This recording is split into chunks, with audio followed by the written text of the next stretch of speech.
저희 아버님은 평생 아주 말이 없으셨거든요. 아주 과묵하셨어요. 말 없는 분들이 무섭더라고요. 가까이 하기도 어렵고. 한 번은 제가 아버님이 이제 성북역장 하실 때고 저는 이제 남순천에서 할머니하고 같이 살 때인데 학교에서 집에 문을 열고 들어가는데 아버님이 그 앞에 계신 거예요. 서울서 이제 오신 거죠. 그러니까 모자를 벗고서 인사를 드리지 않습니까? 그래서 그때 다 모자 쓰고 다니던 때니까 모자를 벗고선 아버지 오셨어요? 그러려고 그러는데 담배가 두 가지가 뚝 떨어지는 거예요. 이게 고등학교 1, 2학년 때 일인데 그때 아버님이 슬쩍 돌아서시면서 못 본 척 하시고 딴청을 좀 하시더니만 좀 시간적으로 충분히 여유를 주시고 제가 이제 그걸 다시 주워서 이제 주머니에 넣고 모자를 쓰고 이제 그러고 난 다음에 쓱 둘러보시면서 다른 얘기를 하시더라고요. 어디 아픈 데는 없니? 뭐 학교는 잘 갔다 왔냐? 이렇게 얘기를 하시는데 그런 아버님하고 같이 살면서 자랐는데 저는 말이 좀 너무 많아요. 겉으로 보면 제가 저희 아버님하고 가장 비슷하거든요. 그래서 널 보면 야, 너 아버지 보는 것 같다. 이런 얘기들을 이제 친구분들이나 친척분들이 많이 하셨어요. 그런데 어떻게 말은 안 닮았는지 모르겠어요. 그래서 그런 저를 보면서 제가 스스로 하는 변명이 뭐냐면 입이라는 거는 먹는 데도 쓰는 거지만 말하라고 있는 거니까 말은 해야 되는 거야. 말 안 하는 게 나쁜 거지. 말하는 게 왜 뭐가 나빠. 이제 이러면서 이게 좀 변명 아닌 변명을 하곤 합니다만은 근데 말을 잘해야 되는데 좋은 말만 골라서 해야 되는데 이게 말을 하면 사람에게 상처를 주는 경우가 참 많잖아요. 제가 이제 5월 달 말부터 그 홍천 관내에 있는 초등학교에 다니면서 초등학교 학생들한테 이제 문화유산에 대한 강의를 하는데 초등학생 애들한테 이게 강의하는 게 생전 처음이거든요. 그냥 이렇게 얘기는 좀 해봤어도 40분 동안 이렇게 아이들한테 강의를 하는 건데 굉장히 어려워요. 그런데 첫날 이제 제가 강의를 하면 제가 강의를 하는 거를 듣고 그리고서 옆에서 이제 코치해 주면서 이걸 좀 더 잘 완벽하게 할 수 있도록 이렇게 도와주는 팀이 있어요. 이제 강원 SBS 방송국의 PD들인데 두 사람이 이제 참관을 하고 선생님하고 그 첫날 이제 강의가 끝나고 난 다음에 그 아이들한테 이렇게 얘기할 때 좀 이렇게 그 말을 막 놓지 않고 이렇게 존칭어를 좀 썼으면 좋겠습니다. 그래요. 그래서 저도 존칭어를 쓴다고 노력을 했는데 순간순간 이제 아마 그렇지 막 이런 식으로 이렇게 얘기를 했던 것 같아요. 그래서 제가 많이 했냐 그랬더니 그렇지는 않고 그냥 한두 번 하셨는데 한두 번이라도 그냥 존칭어로 바꿨으면 아주 뭐 더 좋겠다고 그래서 알았다고 그래서 그리고 나서 이제 그 다음부터는 아주 깍듯하게 존칭어를 사용을 합니다. 그래서 굉장히 그 보람 있게 이제 이렇게 지내고 있는데 올 7월 달까지 40회를 합니다. 40회. 40번 해야 되는데 이제 9번 했는데 그 학교 선생님이 그런 얘기를 하시더라고요. 그 아이들을 대상으로 해서 강의를 아주 많이 하신 분으로 알았다고 깜짝 놀랐다고 이제 이렇게 얘기를 하시면서 그래도 이렇게 좀 힘을 실어 주시더라고요. 그런데 제가 이 아이들에게 하는 게 문화유산 교육인데 그런 겁니다. 문화라는 것에 대해서 좀 설명을 좀 해주고 그리고 그 속에서 우리가 가장 소중한 보물이 있다면 그것은 남대문도 아니고 무궁화도 아니고 가장 소중한 것은 첫째는 나고 두 번째는 너라고. 왜냐하면 내가 아주 좋은 사람, 잘 갖춰진 사람이래야 내가 내 인생을 살아가는데 행복하게 살 수가 있고, 내가 아주 막대 먹거나 못돼 먹은 나면 우리가 아무리 행복하게 살고 싶어도 행복하게 살 수 없으니까 이 나라고 하는 것이 나에게 행복도 가져다 줄 수 있고 불행도 가져다 줄 수 있는 거니까 우리가 나를 보물로 생각해서 잘 가꿔야 된다고. 문화유산을 가꾸는 것보다 더 소중한 게 나 자신을 가꾸는 거라고. 그리고 내가 사는 건 나 때문에도 살지만 너 때문에 사는 거니까 나와 함께 살아가는 사람들에 대해서 정말 잘 해줘야 된다. 이게 보물처럼 이렇게 대해줘야 된다. 이런 얘기를 하는 건데, 그러는 가운데 이제 어느 날 우리 교회 교우 되시는 분하고 이제 같이 식사를 했습니다. 근데 이분이 이제 누구라고 말씀은 안 드리겠는데, 다른 사람이 이제 일을 맡아서 하는 데 가서 일을 해 주시는데, 원래 자기가 모든 걸 주관해서 일을 하시는 그런 분이신데, 이제 남의 하는 데 가서 이제 또 남의 일꾼으로 또 일을 해 주시는 거예요. 그러니까 하시는 말씀이, 내가 내 일을 해봤기 때문에 이 일을 해주는 사람이 잘해주지 않으면 안 된다는 걸 아니까 더 힘들다는 거예요. 내가 잘해줘야지만 이 사람이 살 수 있다는 걸 아니까 내가 꾀를 부리지 못하고 잘해줄 수밖에 없다는 거예요. 그런 얘기를 하시는데 바로 그런 거죠. 우리가 그렇게 살아갈 때 나보다 너를 더 소중히 생각할 만큼, 그렇게 해서 예수님이 말씀하신 것처럼 내 이웃을 내 몸과 같이 사랑하라고 하신 그런 삶을 우리가 살아가는 것이, 이것이 문화유산을 지키고 보존하는 그런 목적이다. 그런 걸 통해서 우리가 그런 걸 배우는 거다. 이제 뭐 이런 거 아니겠습니까? 그런데 말입니다. 아이들한테 반말하지 않고 존칭을 하고 이렇게 이야기하는 것은 그렇게 해야 되겠다고 마음 먹은 그 순간에 그게 고쳐져요. 그게 잘 됩니다. 그래서 잘 했어요. 그런데 왜 일상 가운데서, 우리의 일상 속에서 내가 고쳐야 될 건 왜 그렇게 안 고쳐지는 거냐 이거죠. 우리의 일상 속에서 집에서 혹은 이제 교우들 간에 혹은 친구들 간에 이거 이렇게 하지 말아야지, 다음부터는 이렇게 해야 되겠다, 그렇게 생각을 하고 마음을 먹어도 그게 왜 잘 안 되냐 이거죠. 그런 생각을 하면서 언뜻 생각나는 노래가 하나 있더라고요. 조성모라고 하는 그 가수가 부른 가시나무라고 하는 노래인데, 이 노래가 얼마나 이렇게 지금 나의 현실, 우리들의 현실을 정확하게 이야기해 주는지 아주 깜짝 놀랐습니다. 하덕규라고 하는 분이 맨 처음에 이게 작사해서 작곡하신 곡인데, 내 속엔 내가 너무도 많아 당신 쉴 곳이 없네. 내 속엔 헛된 바람들로 당신 편할 곳이 없네. 내 속엔 내가 어쩔 수 없는 어둠, 당신의 쉴 자리를 뺏고, 내 속엔 내가 이길 수 없는 슬픔, 무성한 가시나무 숲 같네.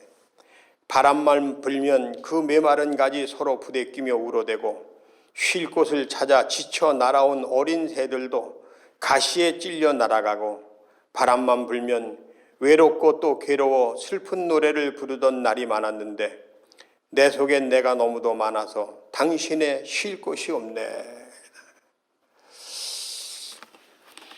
내 속에는 아주 하찮은 것에도 분노하고 아무것도 아닌 것에도 슬퍼하고 아무것도 아닌 것 가지고 걱정하는 그런 가시들이 너무 많아서 내가 누군가의 쉼이 되어줘야 될 사람인데, 누군가의 위로가 되어줘야 될 사람인데, 누군가의 친구가 되어줘야 될 사람인데, 누군가의 남편이 되어주고, 누군가의 아내가 되어주고, 누군가의 좋은 멘토가 되어야 되는 그런 난데, 내 속엔 가시가 너무 많아서 그런 일을 하나도 해낼 수가 없고 오히려 사람들에게 상처만 주는, 쉴 곳을 찾아 들어오던 어린 새가 가시에 찔려서 도로 날아가 버리는 것 같은 그런 나를 이야기하는 이제 그런 노래거든요. 가시가 많아서 내가 나답지 못한, 가시가 많아서 내가 내 아내에게 좋은 남편이 돼주지 못하고 내 자녀에게 좋은 부모가 돼주지 못하는, 가시가 많아서 내 부모에게 좋은 자녀가 되지 못하는 것, 이런 것들을 얘기하는 거죠. 아이들에게 존대하는 것은 금방 고쳐서 하는데 왜 우리는 어른이 되어서도 어린아이의 일을 버리지 못하고 이렇게 어린아이처럼 살아야 되는 건지. 그러면서 고린도전서 13장에 바울이 사랑 얘기를 하면서 내가 장성한 후에는 어린아이의 일을 버렸노라 라는 그 이야기가 나오는데, 그게 대단한 아주 위대한 그런 그 하나의 산처럼 다가오는 거예요. 바울은 어떻게 예수님을 만난 그 순간에 지금까지 자기가 살았던 모든 삶의 가치와 그리고 습관과 그리고 모든 그 지혜와 지식을 다 버리고 예수님의 제자답게 살 수가 있었을까?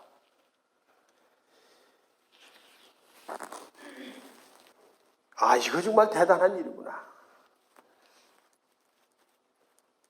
여러분 한번 같이 따라서 해봅시다. 내가 장성한 후에는 어린아이의 일을 버렸노라.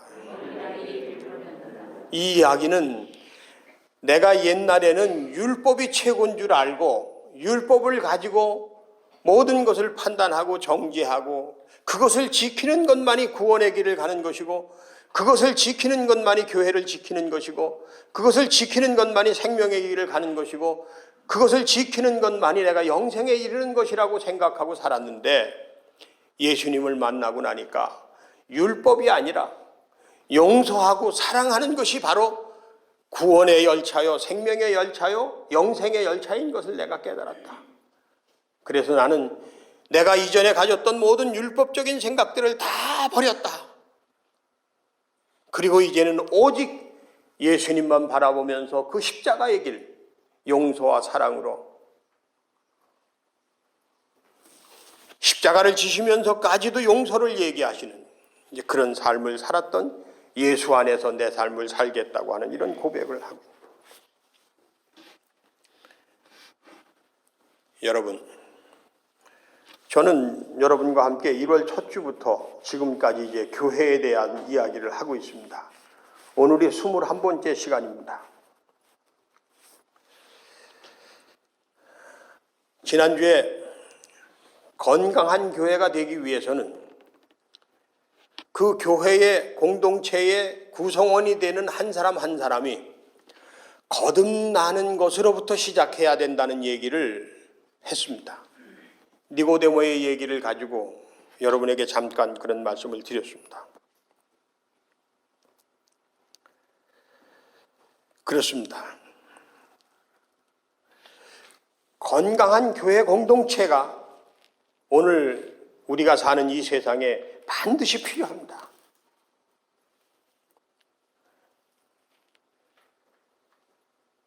어디 가서 교회 다닌다고 얘기하기 부끄러운 그런 세상을 사는 이때에 어디 가서 내가 교회 다닌다고 하면 나도 좀 데려가, 나도 교회 다니고 싶어 라고 얘기하는 그런 세상을 만들어 가기 위한 교회가 꼭 있어야 되지 않겠습니까? 그렇다면 우리는 이제 내가 지금까지 가지고 있었던 잘못된 생각들을 다 버리고 거듭난 사람으로서 예수님과 하나가 되어지는 그런 성도가 되어질 때에 이 교회 공동체는 건강한 교회가 될 수 있다. 이 사회의 희망이 될 수 있다. 진정한 의미의 구원 열차가 되고 생명 열차가 되는 것이다.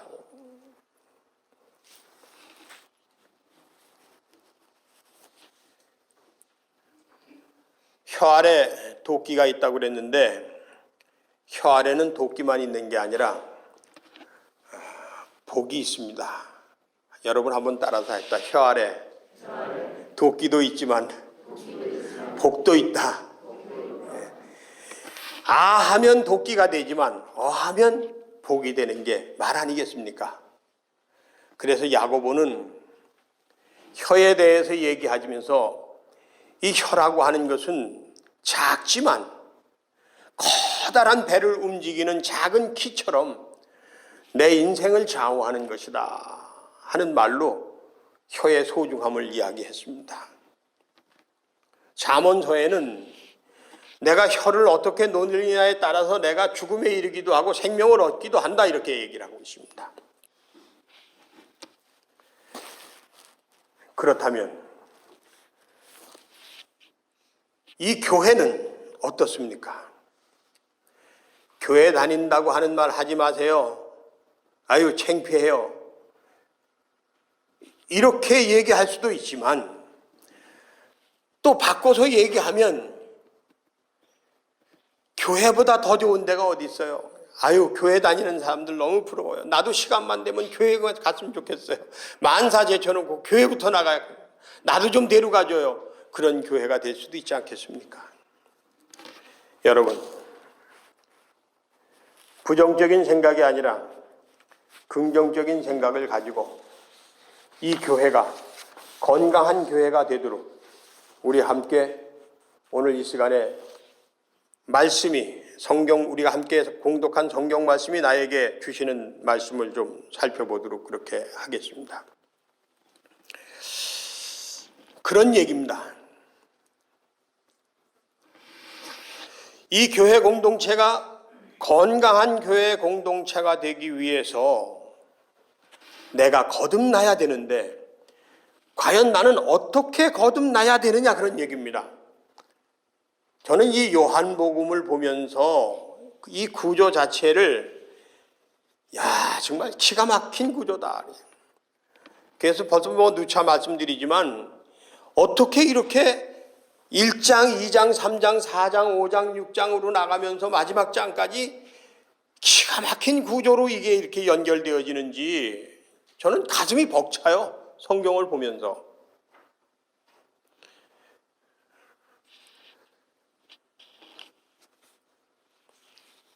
(1장에서) 예수님이 곧 말씀이고 생명이고 빛이고 그 예수님을 내가 영접하는 것이 하나님의 자녀가 되는 것이라 이렇게 얘기를 했습니다. 2장에서 잔치가 아니라 예수님이라고 하는 이야기를 다시 한번 얘기합니다.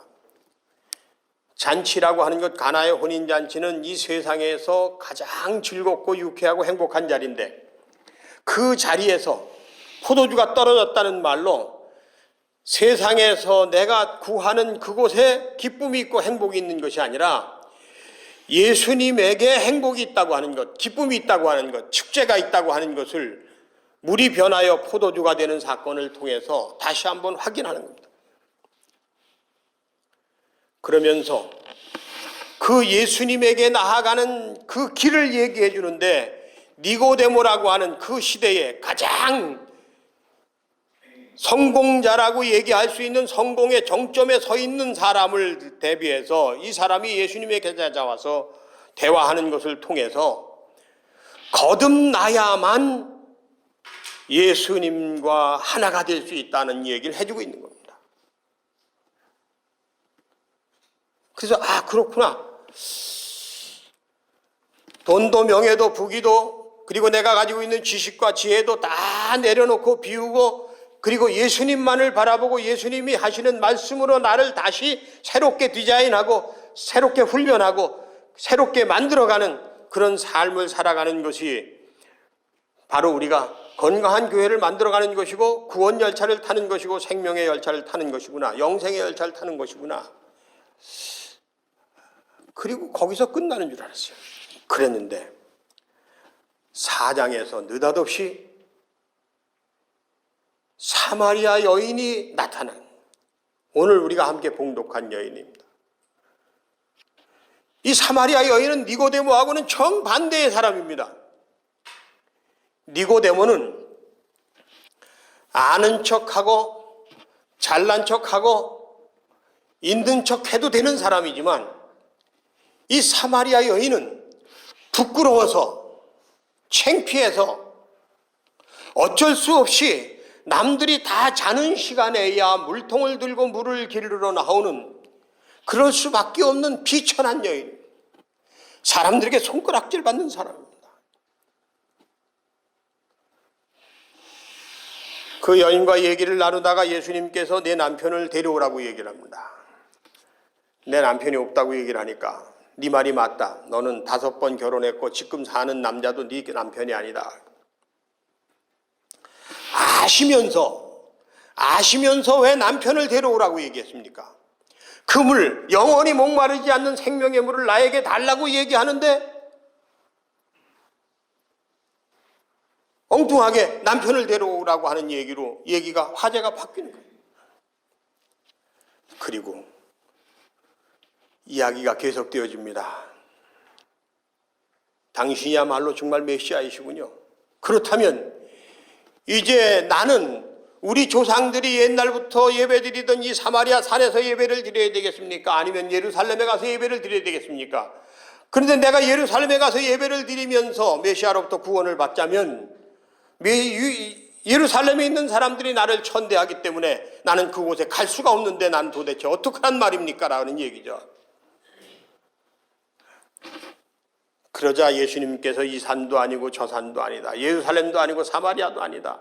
너 집도 아니고 이웃집도 아니고 저 바깥 저 서당당에 있는 어떤 돌도 아니고 바위도 아니고 내가 살아가는 그 삶의 자리에서 신령과 진정으로 살아가는 것, 그것이 예배라라는 얘기를 해주고 있는 겁니다. 이 여인은 마을로 뛰어들어가서 자기 남편뿐만이 아니라 유대인들에게 천대받는 사마리아 사람, 동네 사람들을 다 데리고 예수님께로 나와서 보라, 저가 바로 메시아다라고 고백을 하고 그들이 와서 예수님의 이야기를 듣고 마지막에 이렇게 얘기합니다. 이제 우리가 예수를 믿는 것은 네가 우리에게 전했기 때문이 아니라 우리가 여기 와서 저의 얘기를 들어보니까 이제 저가 메시아인 것을 우리도 알겠다라고 얘기하는 것으로 끝납니다. 니고데모에게는 내어놓고 비우고 난척하지 말고 아는 척하지 말고 가진 척하지 말고 다 내려놓고 거지처럼 구걸하는 심정으로 예수님을 바라보라고 얘기했던 예수님께서는 이 사마리아 여인에게는 괜찮다, 괜찮아, 네 남편도 데려오고 너 동네 사람들도 다 데리고 나와라. 네가 너를 자학하고 자책했던 그런 것들은 다 아무것도 아니니까 당당하게 떳떳하게 어깨를 펴고 오기만 하라고 얘기하는 거예요.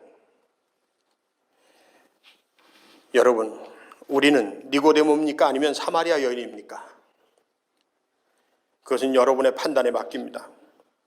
어쨌든 여러분은 비우고 내려놓고 겸손히 엎드려서 주님을 바라보는 성도가 되어주시길 간절히 축원합니다. 그리고 또 한편 여러분이 어떤 죄를 졌든지 간에 어떤 부끄러운 일이 있든지 간에 지나간 것은 지나간 대로